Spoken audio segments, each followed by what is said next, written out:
think we can start our today's panel, our roundtable. We are having today a very interesting roundtable on a very relevant topic of education. What should our specialists in our industry be like? What kind of skills do they need to have? What kind of competencies do we need to have? And do they need to have, do our specialists need to have for the industry? What knowledge is needed? What functions they need to have? So we very often see specialists and professionals who are trying to find this talent in any area, in the field of healthcare, in the field of service, and also for the fisheries, for the fishing industry.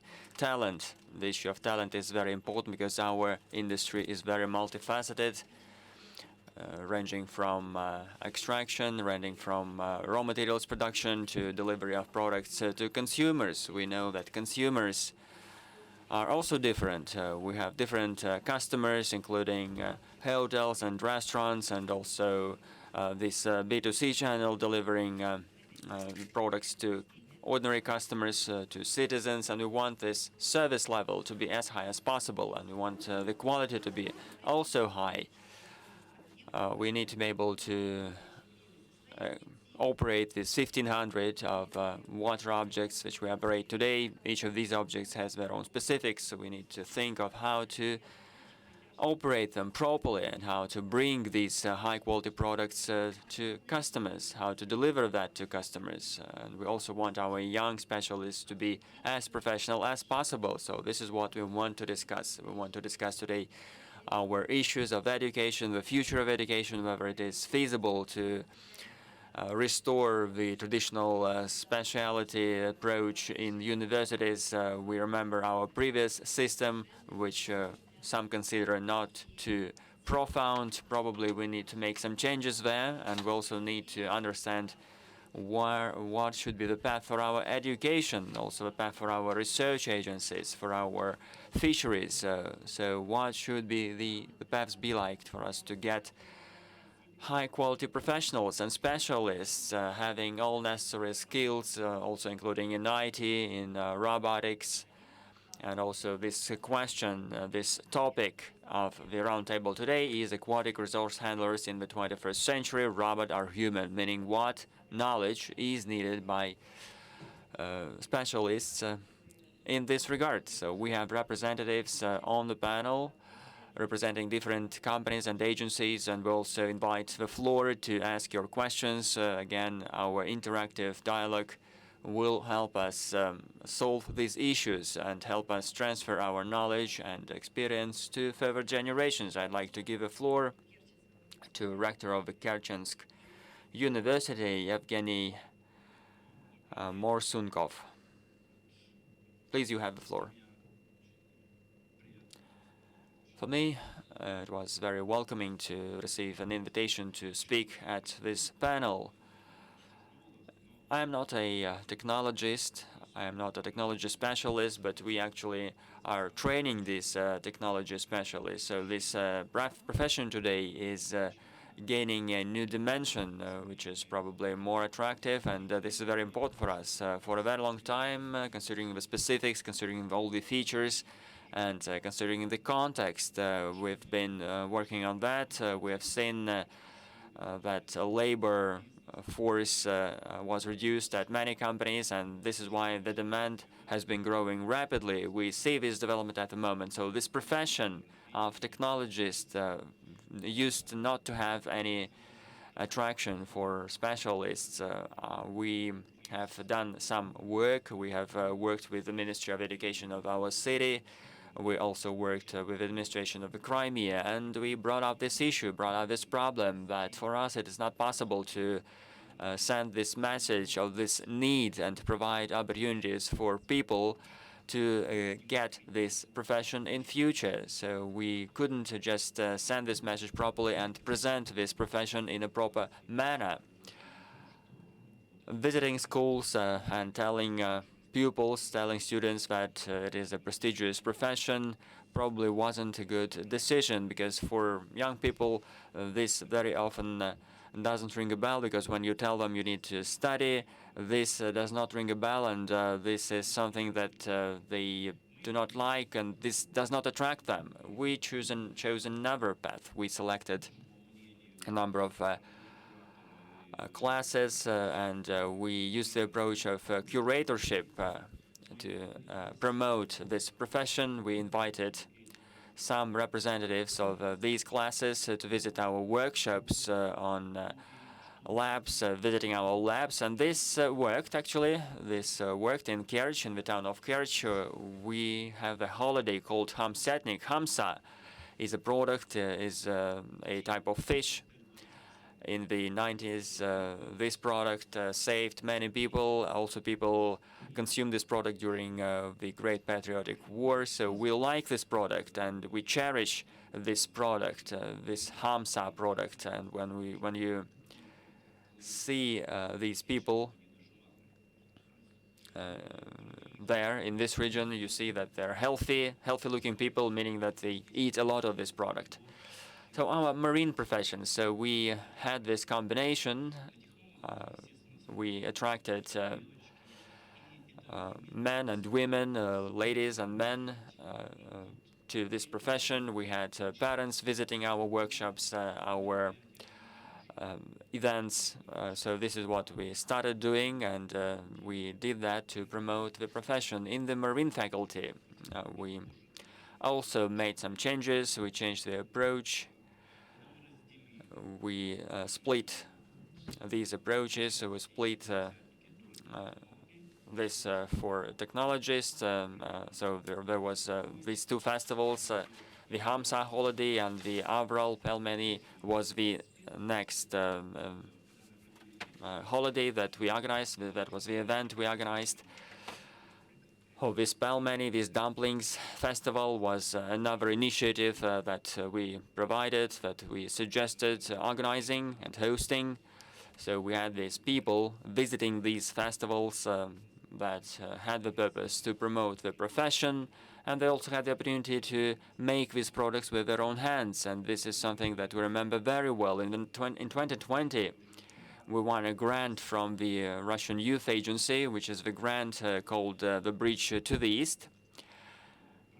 This is the grant which is focused on our development, connecting Chukotka, Sakhalin, Kamchatka region, Kaliningrad region. So we built a working group led by one of our leading teachers and students. We sent this group to these regions, and they visited all major enterprises. They met with their leadership.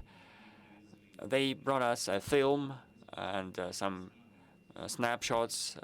We hired some people and created this film, showed that film in the Crimea, which was very successful.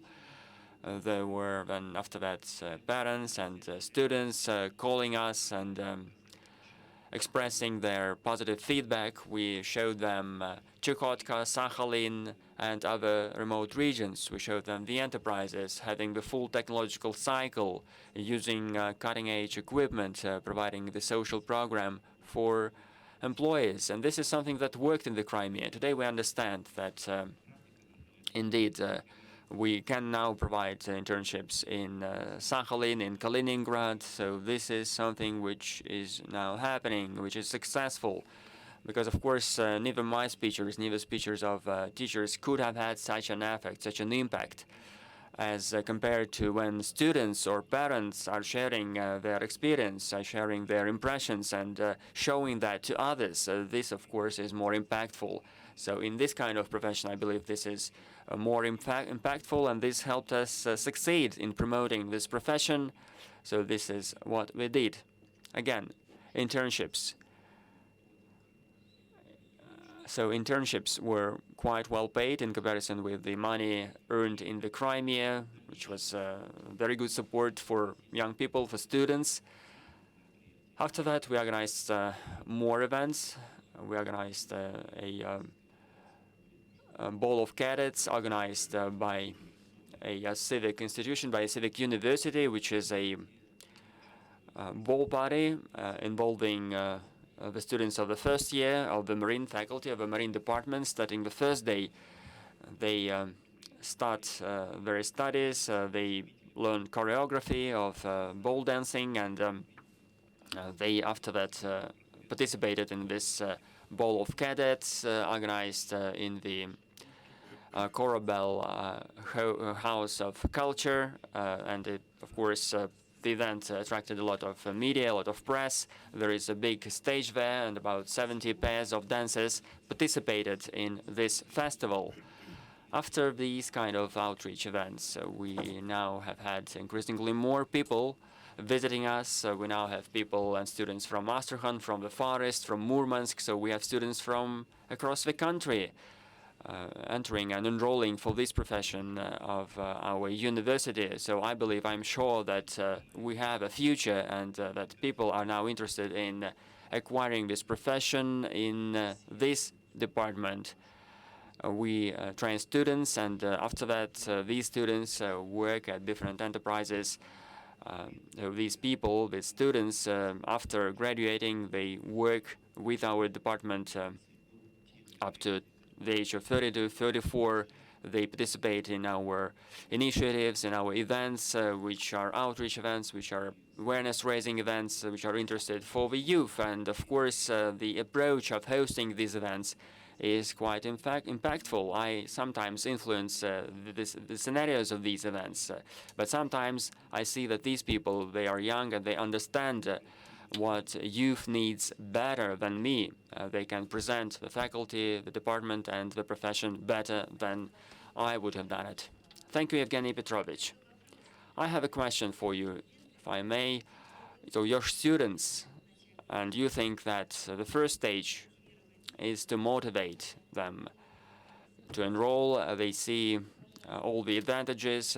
Can you comment on how we can make them stay with this profession, make them not being afraid of real production, of real manufacturing? When they start their real work, they understand that they need to do a lot of functions, to wear a uniform, to control temperature regime. So what can we do to prevent them from quitting their professions? What should we do for that? Well, they're not going to quit their professions. I believe, and honestly, we have this selective approach in selecting our internship sites. So we attract and engage different enterprises, and we supervise that at the level of university and internship managers. So these young teachers that I mentioned, they check not the presence of students at internship. They spend like whole days with these interns, with these students, and for some matters they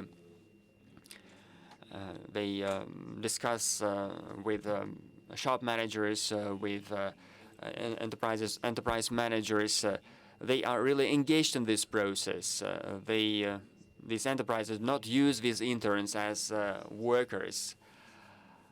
They use them, they transfer their knowledge to these interns. If they don't do that, of course, this will be harder, more difficult for them to work.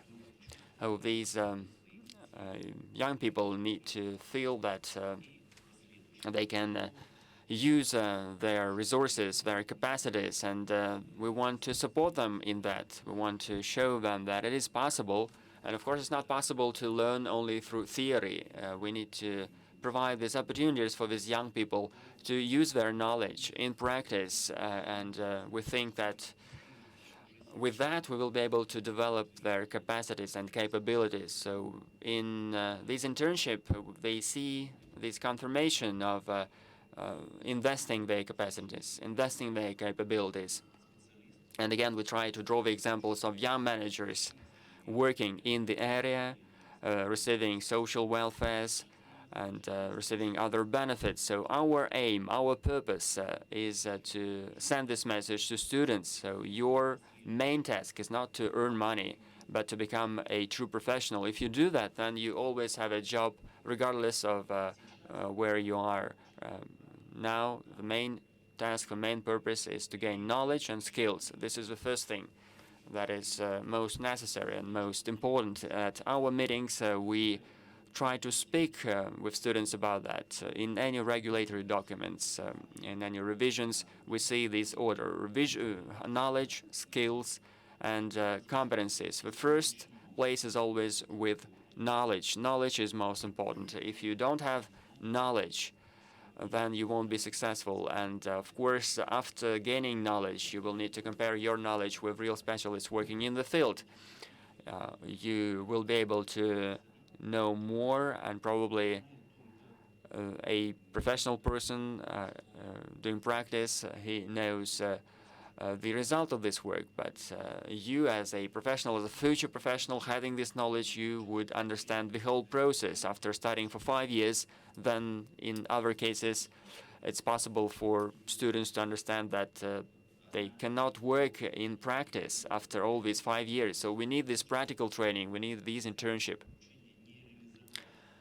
So this is why we need to pay attention to these internships, to provide these internships, and to provide these mentorships, mentoring for young students. I think practical training will help us prevent these students from quitting their professions after getting these good internships. Of course, they have a choice, but this depends on them only. This is not the key thing. For us, it's better, and it's most important to provide them with a profession and to keep them with the industry.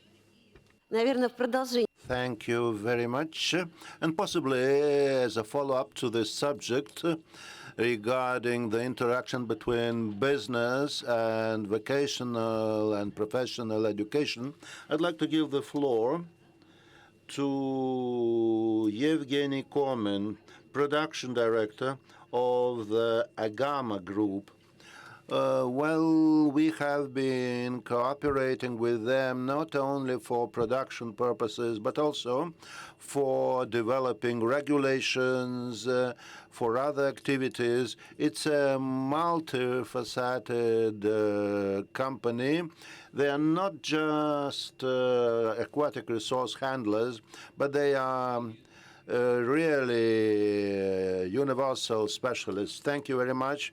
I'd like to thank the organizers of this panel discussion for their attention shown to the subject of fish processing. I'd like to dwell now on some of the challenges that we are facing. We lack experience in processing fish at sea. However, we have sufficient experience in onshore operations. Some of our plants have been built anew, some of them have been upgraded.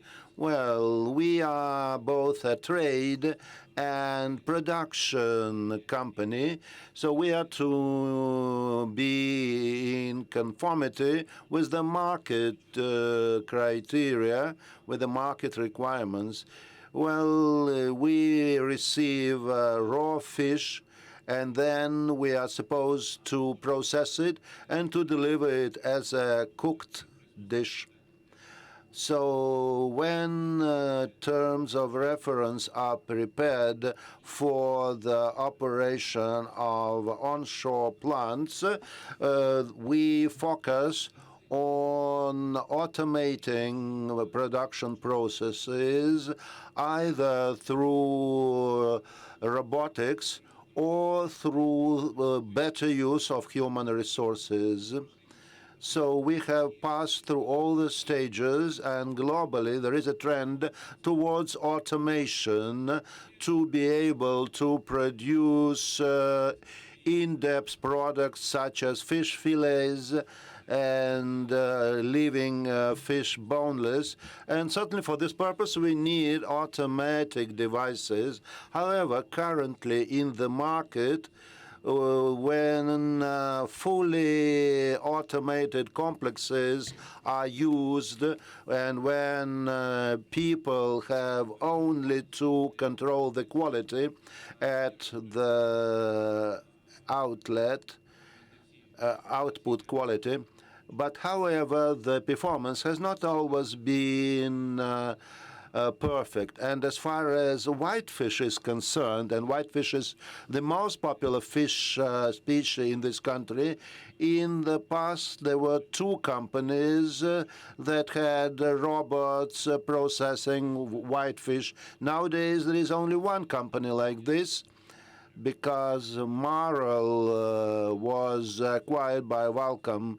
That's why the products of the second company are not available in the domestic market today. That's why the whole process of fish processing faces two challenges. First of all, the consumer wants fully processed products. On the other hand, there are lots of problems with spare parts. That's why we have to apply a hybrid technology.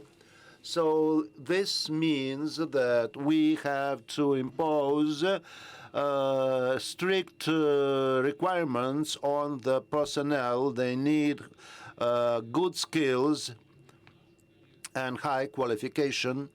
And there are two trends here to address the problem, to be able to produce more products that undergo in-depth processing. In certain cases, migrants are invited from cross-border countries.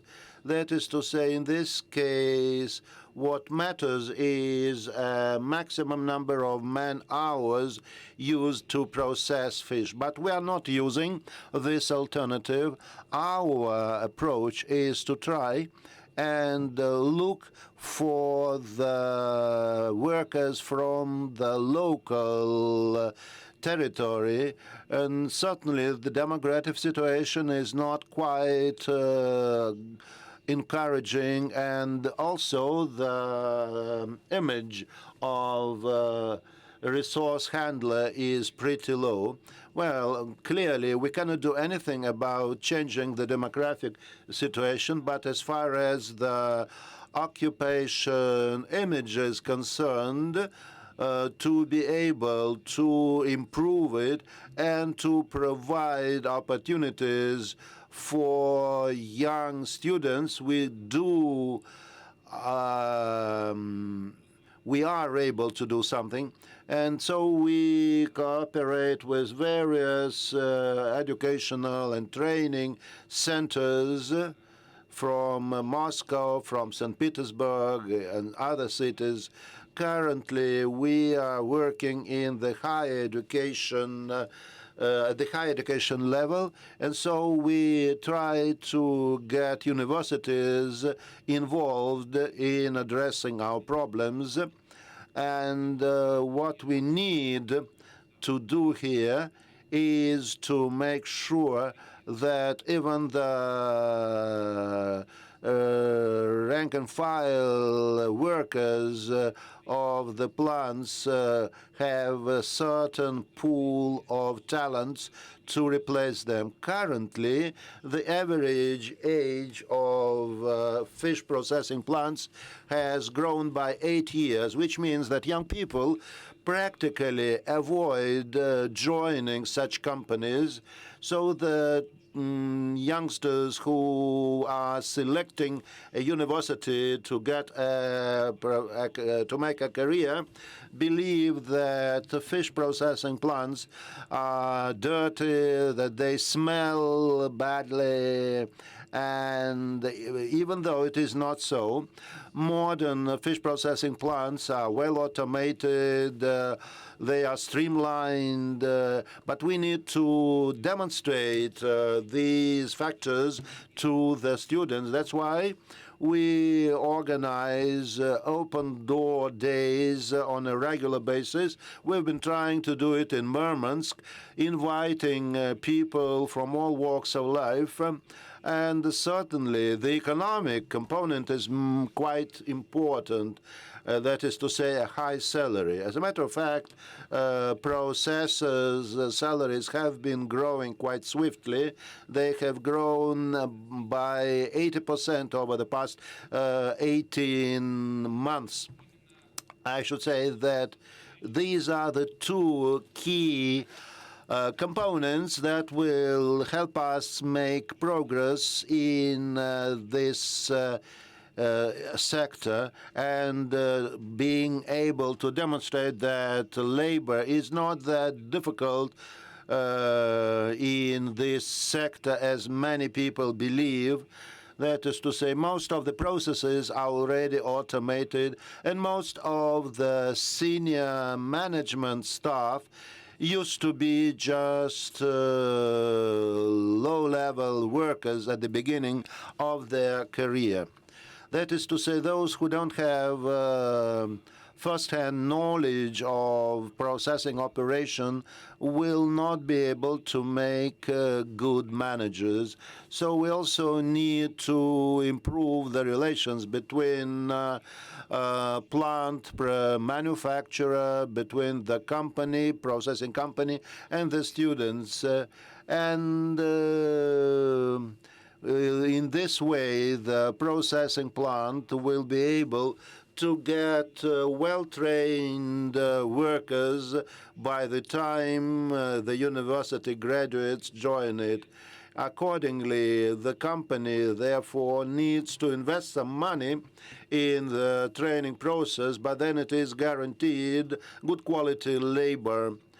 Today, we have to spend lots of money, including the money spent on relocating workers, and it means actually wasting money because normally the initial period to master the processes at a plant is 2 or 3 months, though actually it requires 6 months to really master production flows.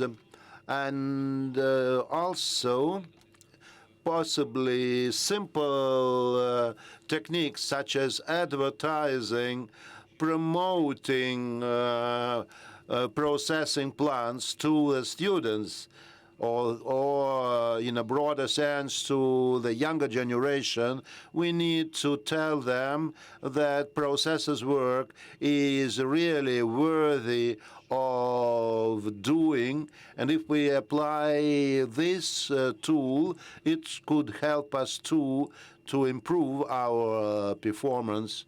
That's what I wanted to tell you about briefly. Well, Mr. Evgeny, could you please tell us, speaking about the low-level workers, do you provide them with opportunities to continue their training, to improve their skills, etc.?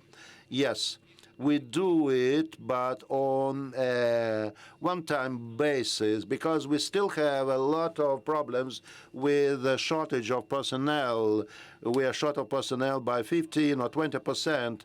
It's true about Murmansk and Moscow, too. That's why we don't have long-term programs for this purpose. We've been training quite a few process specialists from rank-and-file workers, and so we provide them with a brief training course lasting for 2 or 4 months. Thank you. And now, to give a follow-up to our links with production processes, I'd like to give the floor to Sergei Lutarevich, CEO of the Zarodino Group of companies. It is located in the Kaliningrad Oblast. They produce canned products, and their products have a very wide product mix, and their production requires a lot of expertise and knowledge. Good morning. According to the program of this forum, I can see that it is mostly science and education that are to be discussed during this third day of the forum. However, we will try to help each other because we are having a roundtable discussion.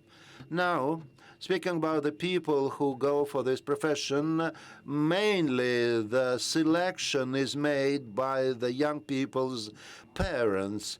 That is to say, in many cases, it is their mothers who decide on their behalf. Speaking about me, I went to the shipping school in Leningrad back in 1984, and there were three factors that motivated me. First of all, it was free meals, then a beautiful uniform, and the opportunity to make money. I made 350 rubles over the first month. And when I got back to my native city, I found that girls were really hunting me.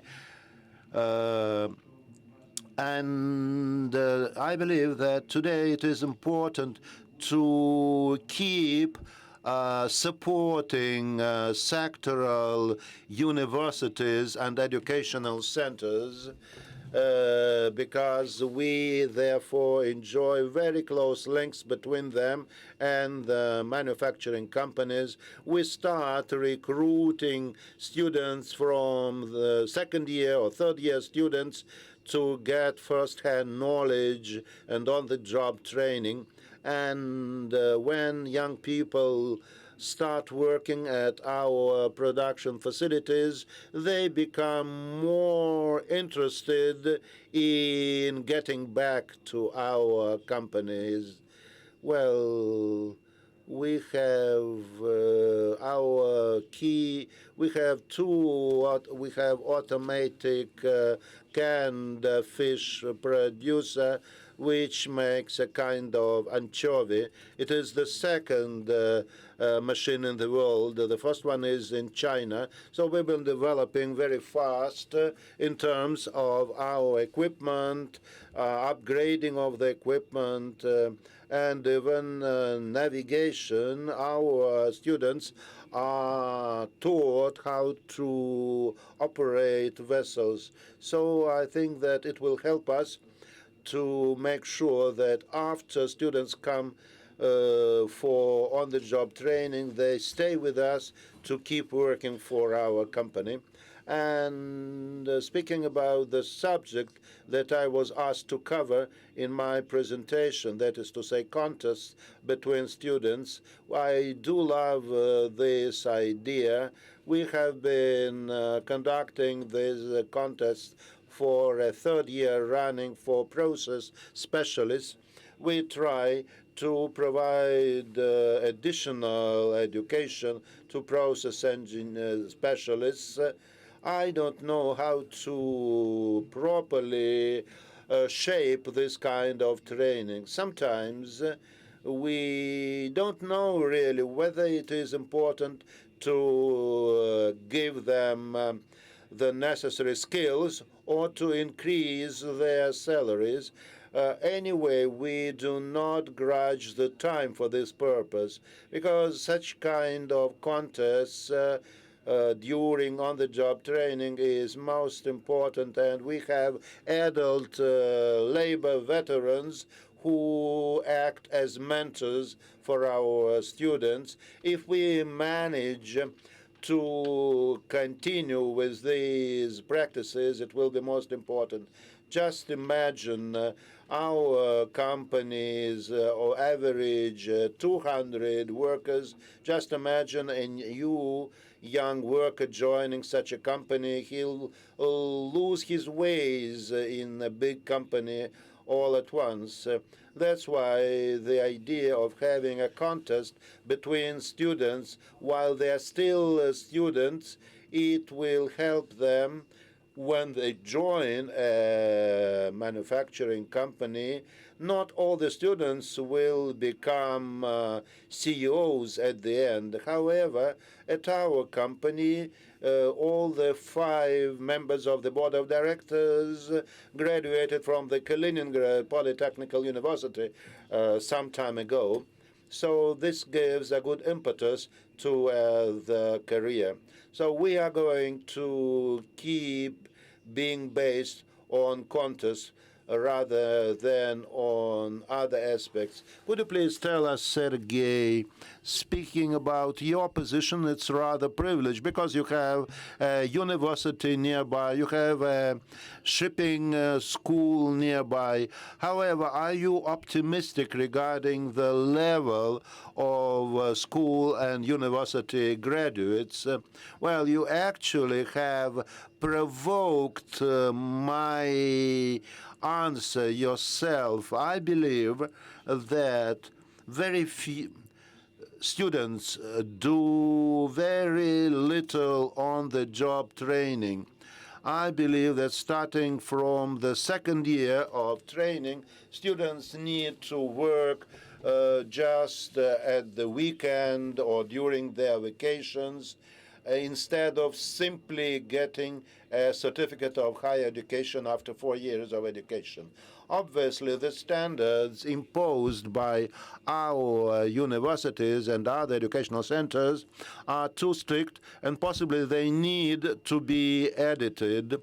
Thank you. It's quite an interesting suggestion. Well, as a follow-up to Aquatic Resource Handlers team, we'd like to give the floor now to Yevgeny Morgunkov, CEO of the Kven company, the only company in the far east of Russia which manufactures crab sticks. Yes, Mr. Evgeny, the floor is yours. Good morning, dear colleagues. Well, first of all, we would like to focus on our talent issues at our enterprise. I'd like to tell you in a few words about our company. We're 31 years old.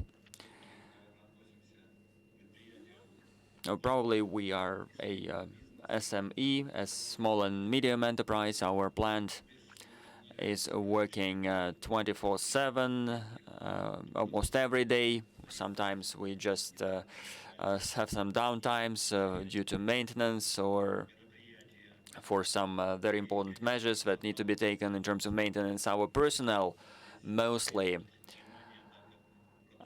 is very professional. Our products are manufactured with a high added value. Practically, these are finished products, semi-finished products. Our products, first of all, are delivered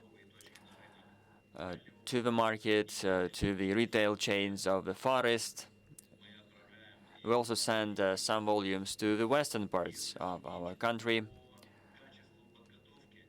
Speaking about the quality of professionals and the quality of training, our resource handlers, our raw material handlers, there are some issues. They still persist, and these issues are exacerbated. Because today this approach is not that well developed. I refer to this professional training and internship approach, which is not very well developed in the field of labor market. We see that from the labor market, for us as an employer, we need to select people, we need to look for talent, and we see that we are kind of restricted, so there is a shortage of talent. Our city, the city of Nakhodka in Primorsky territory, starting 1993, we had in 1993 187,000 people, but now we have 141,000 people living in the town. So we see that over 50,000 people left our region, and this is why we, of course, are in bad need of specialists. We need them badly here. Our company has modern equipment, and every year we sell new equipment pieces that are even more cutting edge. This equipment includes a lot of electronic components, and of course we have these requirements for technical personnel. The Far Eastern Marine University located in Vladivostok trains specialists, and we are satisfied with what they're doing. We have very high quality professionals working in the labs, graduating from this institute, from this university, but unfortunately, regrettably, not all of them want to relocate from the places they live in to change a capital for other cities, even with good enterprises and with good salaries. We as an employer, we as a participant of this process of fish handling, as a company needing specialists, I would like to send this message that probably is the most important. The quality of our technical personnel depends most of all on such professions as mechanics, engineers, and it depends on their knowledge and training skills. Of course, they need also basic knowledge, we believe, and of course this is also a challenge, having these specialists quite well trained when they come to work for us. There was one more institution, the College of Economy and Business, but several years ago it ceased to exist, and now they don't train these mechanics anymore. The Far Eastern University trains these specialists, which are high quality, but as for this medium tier specialists, we have a shortage of these specialists, and of course we are ready to accept to employ the specialists with some basic knowledge, at least in this context. We produce products of surimi, of minced fish, and of course it cannot replace the white fish fillet. Our products are kind of exclusive products. Probably they are not most high-end products, but they're quite complex, and we're using complex equipment for manufacturing. The requirements for technologists and for the technical personnel are very high. What are we doing about it? Of course, we provide mentorship to support this process. Our colleague has mentioned that, of course, our talents are quite aged. We see that there are not many young people working at our companies. People tend to choose other professions, other specialities, while for this profession of technologist in the field of fish processing, there are not many of them. Our task, our purpose is to identify these bottlenecks and challenges in the field of education and the quality of this talent, of these professionals, the lack of vocational colleges and institutes that train such specialists. We have some courses right now that are not very long. These are short courses, which are focused on just providing the document to a person, and then for these people to go and teach in practice. Before, they were colleges providing this vocational training for people after 7 years at school. The factories we had in Primorsky territory, in Nahodka, also provided training for the fleet, for the seafarers, providing training for seamen, for motorists, and for other specialities. Now, to change the situation, how do we want to attract people to work at such companies as our company? I'd like to draw your attention to the fact that there is currently a trend of growing own production, of improving own production, local production. So we, instead of importing some products, tend to produce these products ourselves. We've been working for 31 years, and for 29 years we've been working the raw materials that we brought from the United States, but then after that, due to counter-sanctions, we needed to stop buying raw materials from them. We started working with Japanese raw materials in the recent 2 years. We've been working with the Russian raw materials at 95%. So this means that we need to train some replacement talent for our aged workers, and we need to try to do whatever it takes to provide food security, to provide food supplies for our citizens which live far away from the sea, providing our products for these people, and for that we need to attract such specialists. This is the first thing. The second point is that in the shores of Primorsky territory and in Kamchatka, in Kuril Islands, there is a trend of developing different types of products to cultivate trapang, sea slugs, seaweed, urchins, and other products. And for that, we used to use international foreign raw materials delivered. This is, of course, a challenge for all of us. Our solution, which we suggest, is the following. We need to understand that we have a group of specialists trained by big institutions, by big universities. Probably we should create programs for the 4 main specialities, probably to train technologists, engineers, and probably it's not possible and it's not that easy for major institutions, major universities to run and to launch such programs.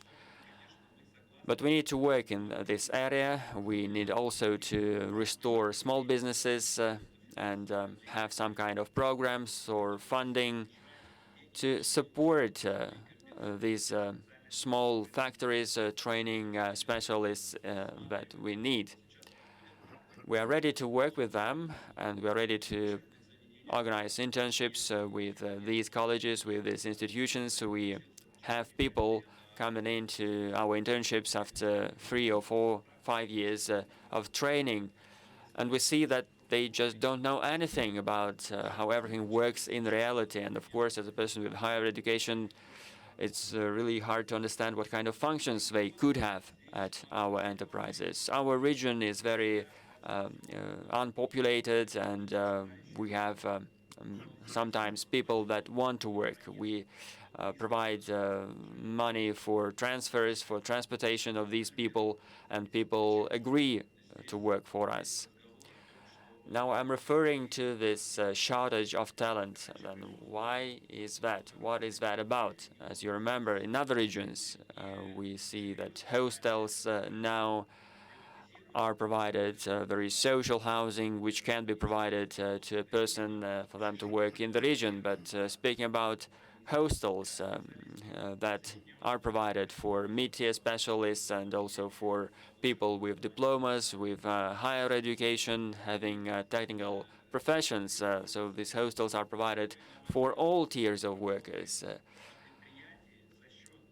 And there is this program. While these people are working at a factory, at a company, it will be possible for them to have an option to pay for their housing. Of course, it's not possible for small companies to build hostels for them, but they can pay for their employees' housing to compensate that. And probably there could be such a federal program in place to provide this support to employees. We remember these hostels that were built for the workers of the marine port and for the fisheries.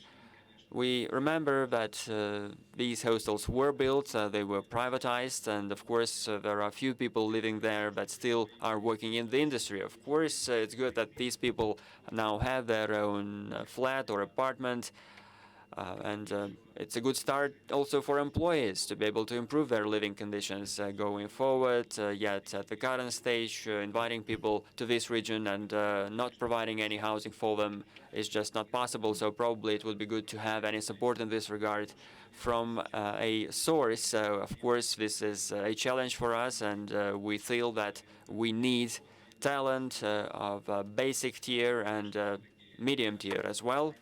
We also need mechanics, and our mechanics need to be able to get this training to work with cutting-edge equipment. We have equipment from Japan, from Germany, and we are facing issues with spare parts.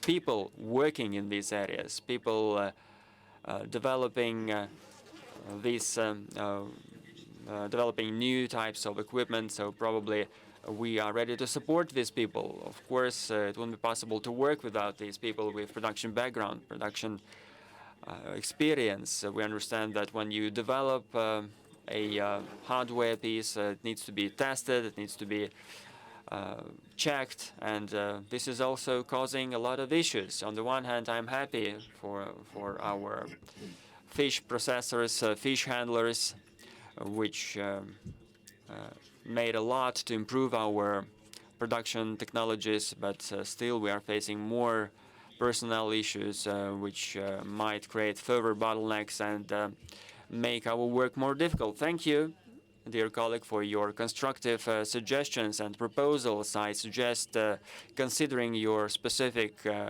proposals, and probably we could include that in our resolution, and we will let our leadership know about these proposals in the Agency for Fisheries, because I believe that most of these professions that were mentioned are led by and are mainstreamed by the Agency for Fisheries. While we were speaking about the education process, we are having our session in St. Petersburg, and of course I would like to give the floor to Yulia Bazarnova, Doctor of Technical Sciences, Director, Higher School of Biotechnology and Food Production. Hello, dear colleagues. For me, it's highly welcoming to speak at this panel. I'd like to thank the organizers for giving me the opportunity to speak today.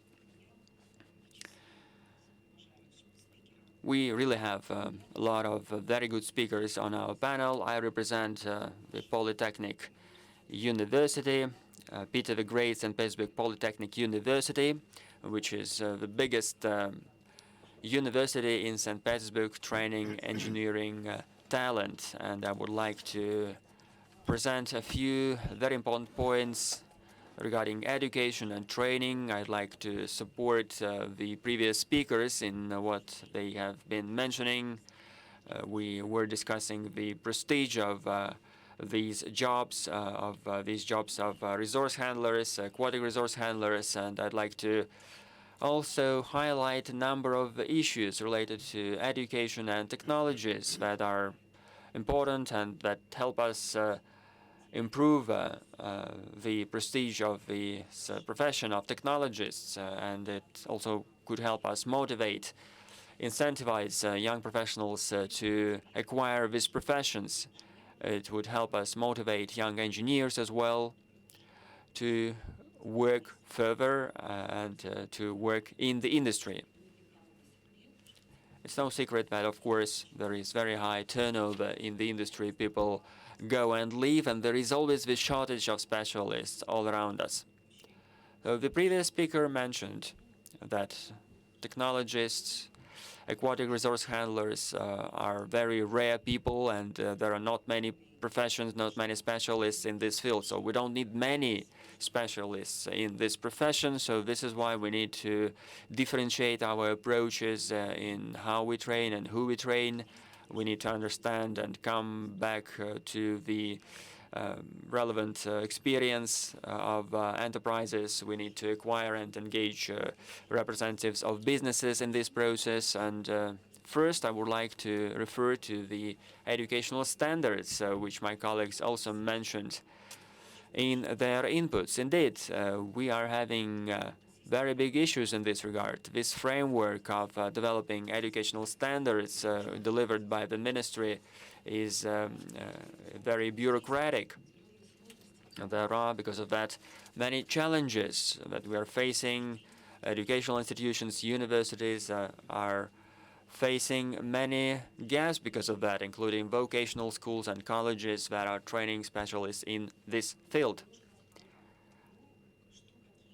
Regarding standards, so what kind of news we have at the moment in this regard, in this area?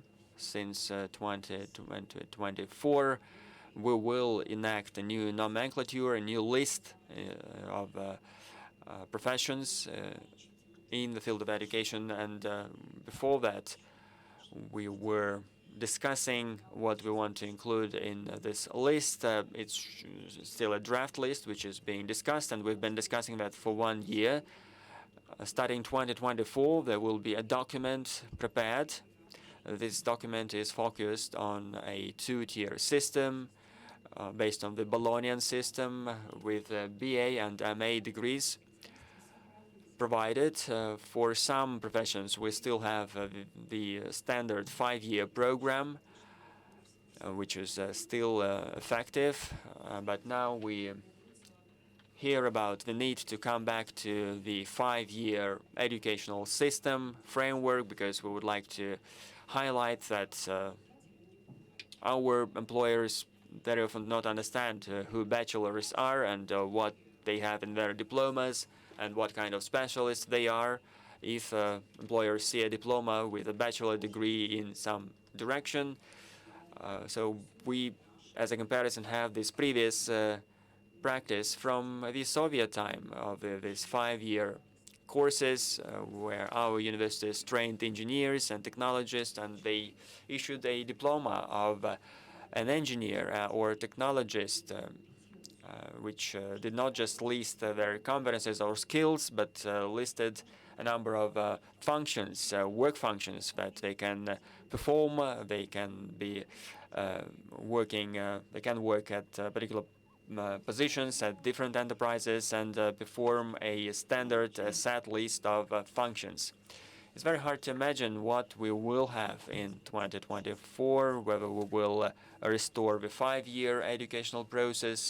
This is something that we're going to discuss in detail. Already next week, we will have our session of the Federal Committee, which will be organized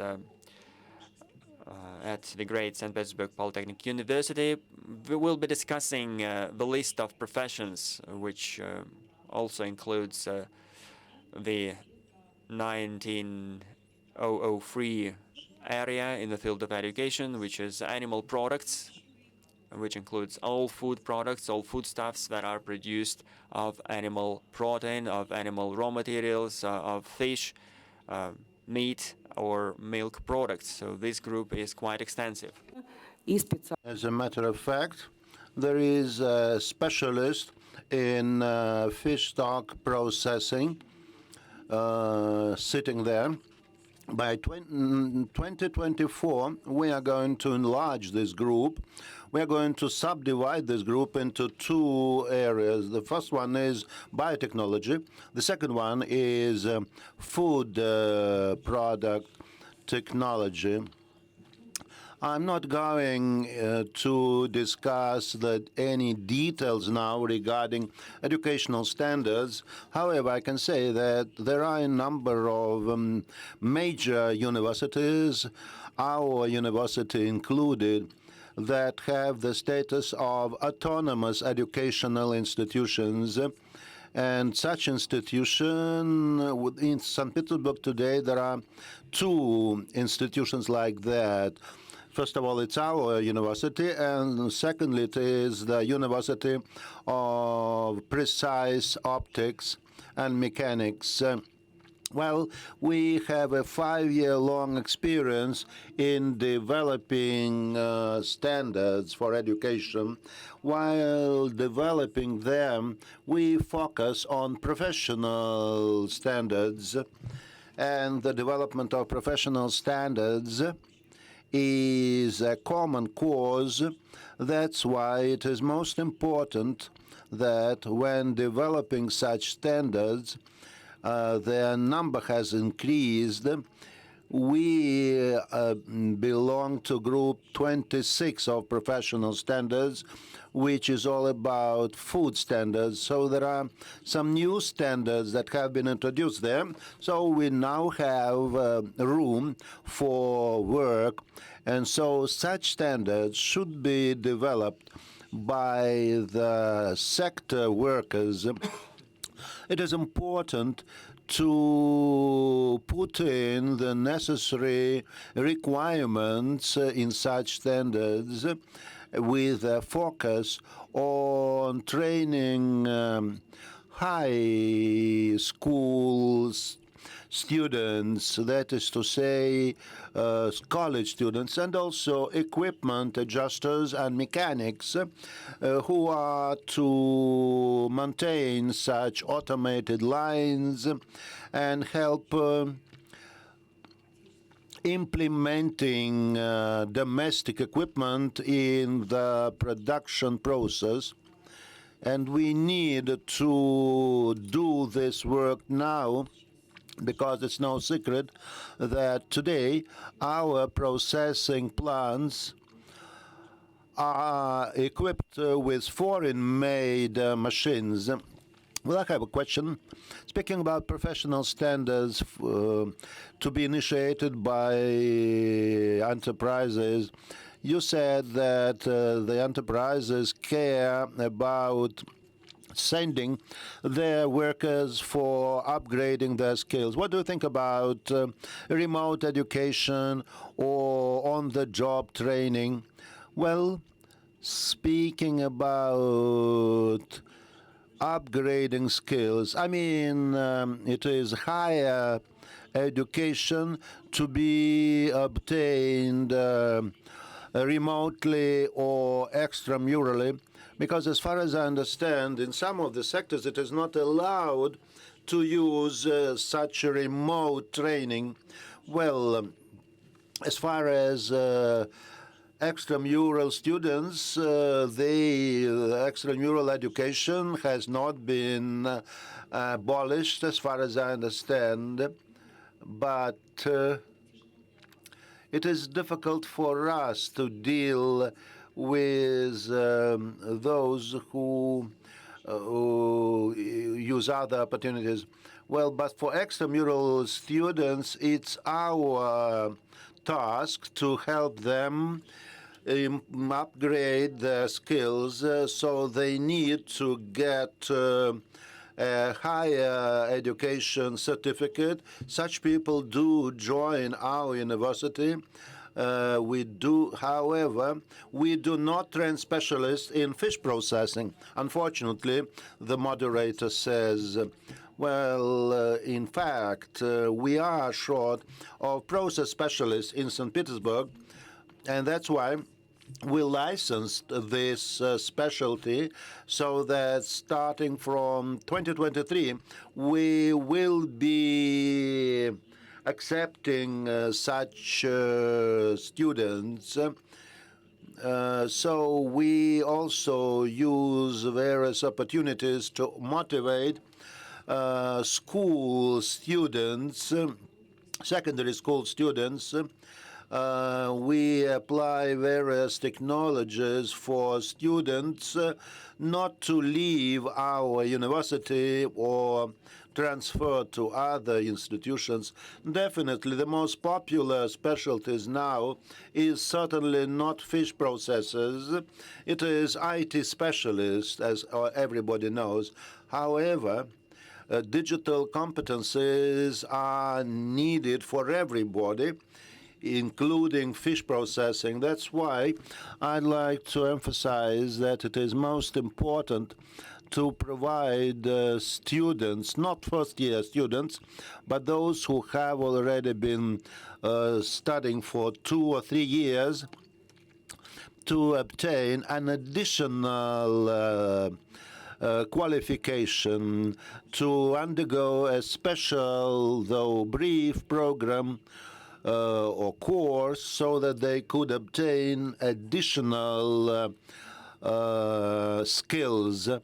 And from this perspective, we need to turn to sector specialists, because it is only sector specialists who are able to articulate the requirements for potential fish processors. For instance, if a company has a vacancy, what kind of position can a university graduate get? We have this experience in the field of biotechnologies, but not in the field of fish processing. because there are biotechnical processes that are used today on a wide scale in many food production areas, and that's why in dairy products, etc. So I understand quite clear. That's what I wanted to. I believe that an answer to your question can be provided by Vladimir Koto, the CEO of Kamchat Flood. Well, Mr. Carter, what do you think about it? Probably you have your special features there, but however, how would you answer the question that I asked about educational institutions? No, the sound is off. The sound is off. Oh, yes. Good morning, dear colleagues. Today, as a matter of fact, we have established quite successful collaboration with vocational schools and colleges and the Kamchatka University. Based on our enterprise, we have been conducting contests for students, which helps us maintain close relations with students, and they can visit our site and provide them with on-the-job training. They can see our sophisticated, advanced equipment. In 2019, we built a most advanced plant fitted with German and Dutch equipment, and so very high requirements are imposed on its workers to operate such equipment, and that's why this kind of initiatives are very important. Obviously, we do need to do more to promote them. And when students and even college instructors and professors come to visit us, and we also have innovative solutions that we use in our production process, and then students get quite encouraged.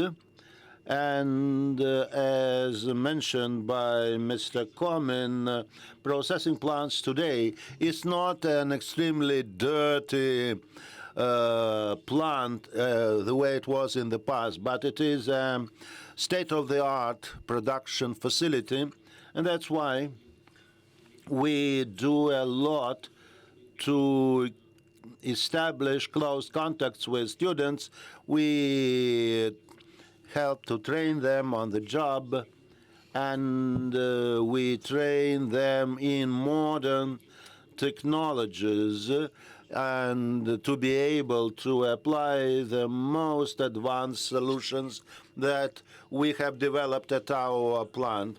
Well, Mr. Vladimir, well, there are some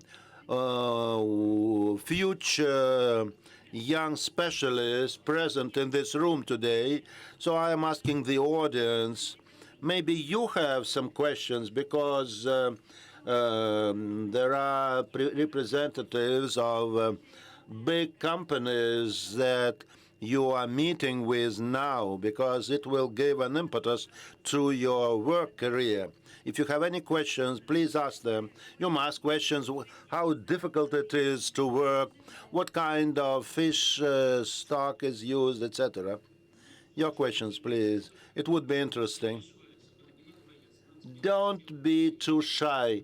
Please come over. We'll try you to get a job. We'll provide you with various benefits. We'll provide you with a dwelling. Lots of people come to our Kamchatka enterprise from inland. But basically, it is certainly students from the Kamchatka university. As I have heard, my colleagues now have seen situations when the age of their plant workers is too old. But in our case, our process specialists are recent university graduates. And that's why, as far as this program is concerned, I do love it. They come and join our company and they find it interesting. And our salaries are high enough, which is another important factor. Well, of major importance is certainly the level, the professional level of each specialist. Thank you very much, Mr. Vladimir. I hope the young specialists present in this room now have learned a lot from you and will be eager to learn more about job opportunities now that they have heard that you do help young specialists to settle down and establish a good knowledge of your processes. Thank you very much, Mr. Kotter. And I'd like to give the floor to Ludmila Nerenskaya. She is the director of Morsky Promysly company in Belarus. Belarus is a very big country that produces a lot of high quality products and exports them to our country too. Could you please tell us, Mrs. Ludmila, about the young people that you employ, about the solutions that you find to properly accommodate young people? Thank you very much for the opportunity. I am really grateful for the privilege to address the public here today. So a few words about our plans.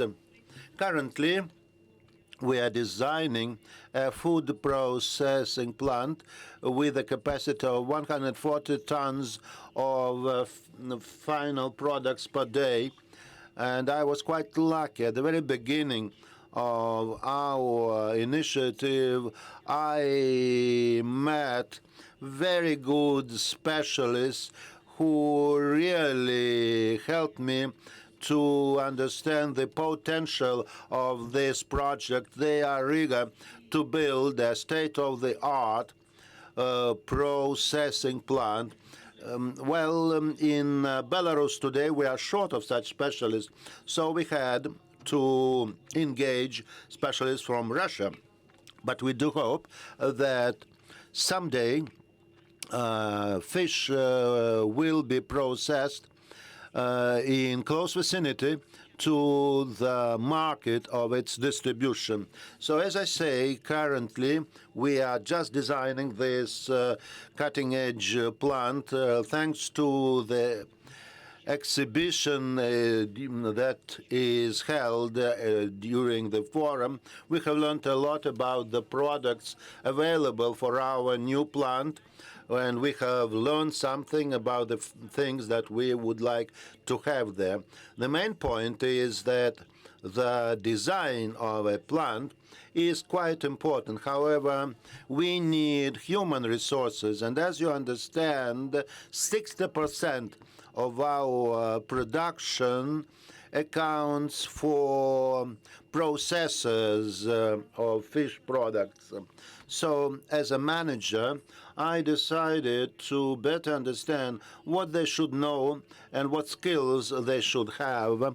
According to the Russian language dictionary, an aquatic resource handler is or rather, the processor is the person responsible for processing food products.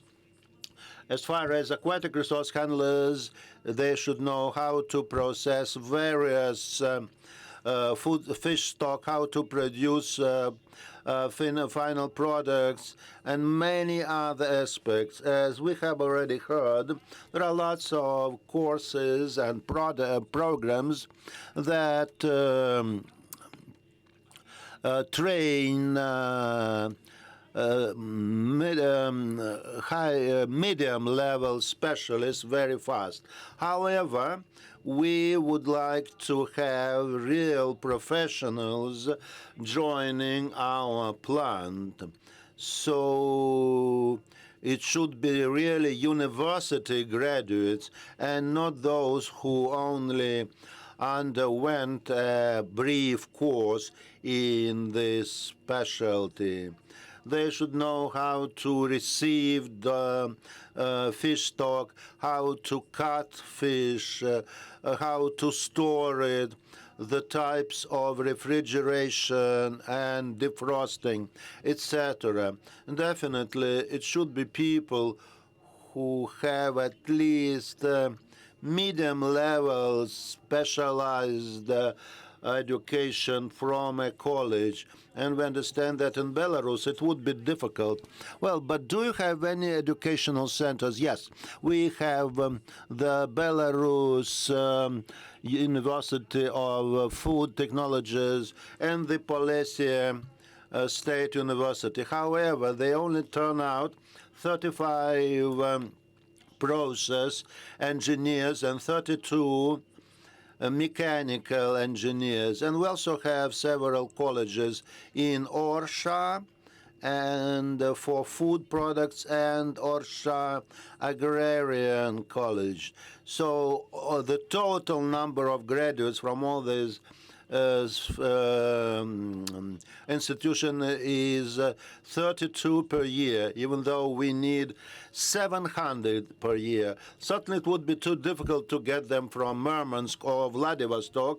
We'd like to be able to look for them from a close region. I think we have some young specialists here who are possibly willing to take the floor. Please pass the microphone to them. Would you like to join this company, etc.? Please. The microphone. No, the young gentleman is not ready to ask a question. Any volunteers? Yes, please. I have a question. I don't want to be a process specialist. I want to be a fish farmer. So, what kind of aquaculture is the most profitable today? Is it crab meat or any other product? Or what has a better market demand? Well, now that we have fish processors here, our key focus now is white fish such as pollock and boneless pollock and certain salmon species. Salmon species as well. Thank you. So this question, I think, also is very relevant. Thank you, Ludmila Alexandrovna, for your response. Just one sec.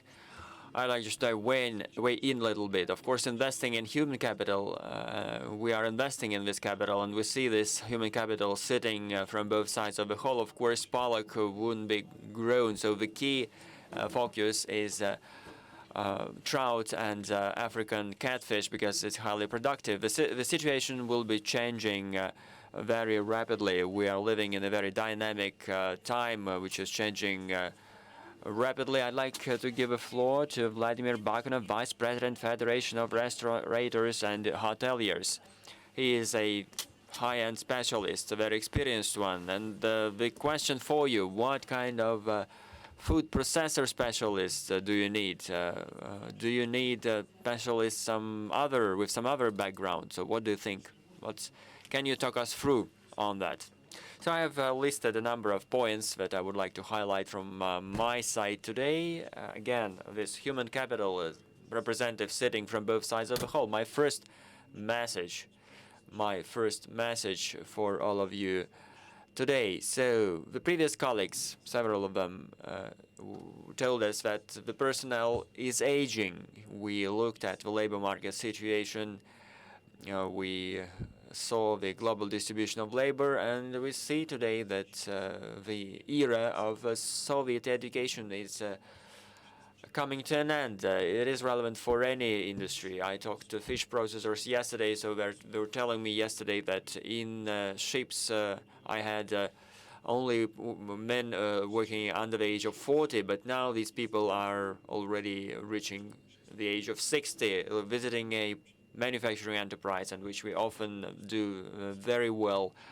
I very often do that because I started investing in this industry 25 years ago, and of course today it's not possible to find a mechanic or turner younger than 66 years old. And also for women's professions, we have very old women, middle-aged women working there at 66 or more at least. So we have this human capital sitting at both sides of the hall. I don't understand the reason why they were invited here, because we are discussing questions today for older people, probably not related to you specifically and directly, but probably you could have some takeaways from our session. We are responding, however, to other questions today rather than just becoming fish industry specialists. We are more focused today on the education. We have this double situation today. We are representing employers, first of all, but on the other hand, we understand that we need to train specialists, providing higher education. We remember having this BA for 4 years, which is an equivalent of unfinished higher education, meaning that you have studied the theory, but you didn't have any practice because you didn't have the time.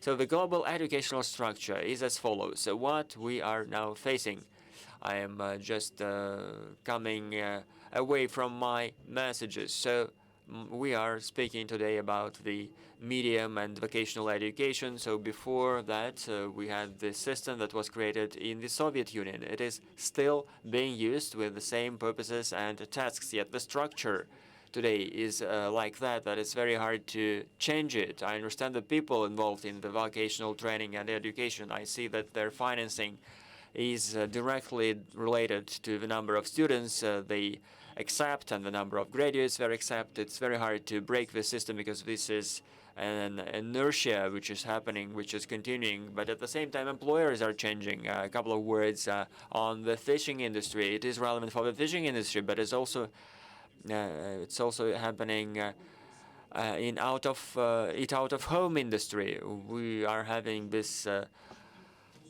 panel today, and we remember that the food industry was created in the 1930s. So we remember this public food industry created in the 1930s, and this was created to to free women from cooking. But now we are speaking about this public service, this service sector. And inside the service sector, we have hotels, we have accommodation, we have transport, transfers, and all other sectors. And there is this very big sector of hospitality, which we call eat out of home segment. In there, we have this eat out of home segment in this industry. In the recent 3 years, this sector has been changing greatly during the pandemics. Today, we are more referring to this food that was prepared out of home, because again, eating at home ceased to be a chore of the family, but it's now a business delivered by third companies. The volume there is much greater than in the fishing industry. Last time it was about 2.3 trillion industry. That was the turnover, and about 1 trillion of these is about 46 billion of dollars, which is much higher than the entire fishing industry. So about 1 trillion is social food, and about 1 trillion is commercial food. Today we're trying to understand whether it's possible to restructure the medium and vocational education and higher education in the field of cooking, for example.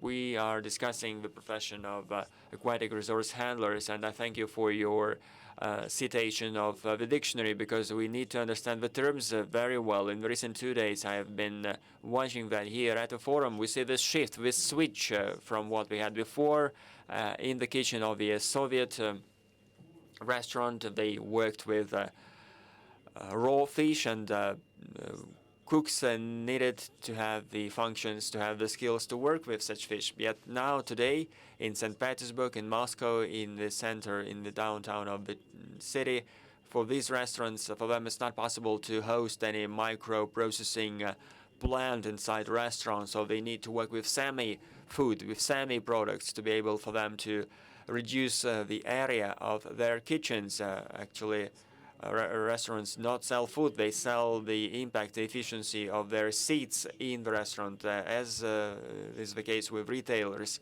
they are trading the efficiency of their square meters trading area, not food, of course.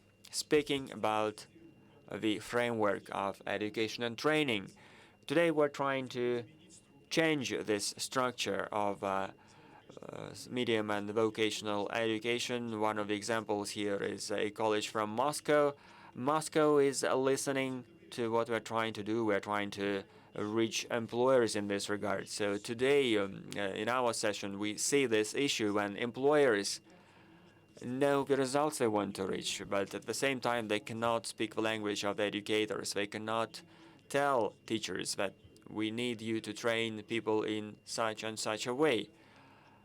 Employers tend not to give some strict requirements. The dynamics is changing. Even before the investment quotas that were linked to shore production, we had one processing before that, but then after that, this processed products was delivered to restaurants. The 12 years of practical training and 2 hours was dedicated to fish only, so colleges bought a semi-product.